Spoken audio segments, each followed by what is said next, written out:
trying to choose between Openclaw and Goose, the real question is simple. Do you want an AI that acts like a full digital worker, or one that focuses on getting coding tasks done faster? Openclaw is a full autonomous AI agent system. It runs locally on your machine and can connect to apps, browse, send messages, and automate multi-step workflows without constant input.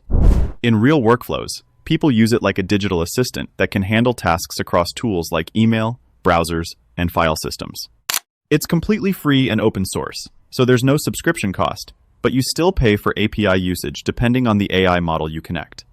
That means you can start building automation services or tools and monetize them fairly quickly if you have the skills. But it does have a downside. It's complex to set up and can be risky if not configured properly, especially for beginners working with full system access. Goose is also an open source AI agent, but it's more focused on coding and developer workflows. It runs directly in your terminal and can execute commands, edit files, run tests, and manage projects like a coding assistant that actually takes action. In real workflows, developers use it to speed up coding, automate development tasks, and manage repositories more efficiently. Like Openclaw, it's free to use, but you still pay for API usage depending on the model. That makes it useful for building projects or freelancing faster.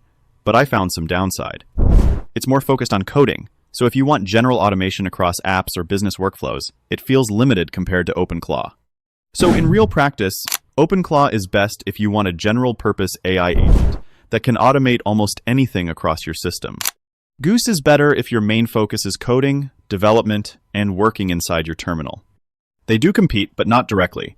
Openclaw is broader and more powerful, while Goose is more focused and efficient for developers. So, if this helped you understand the difference, go ahead and like the video, subscribe for more simple breakdowns, and tell me, are you building automation or just coding faster? Catch you in the next one.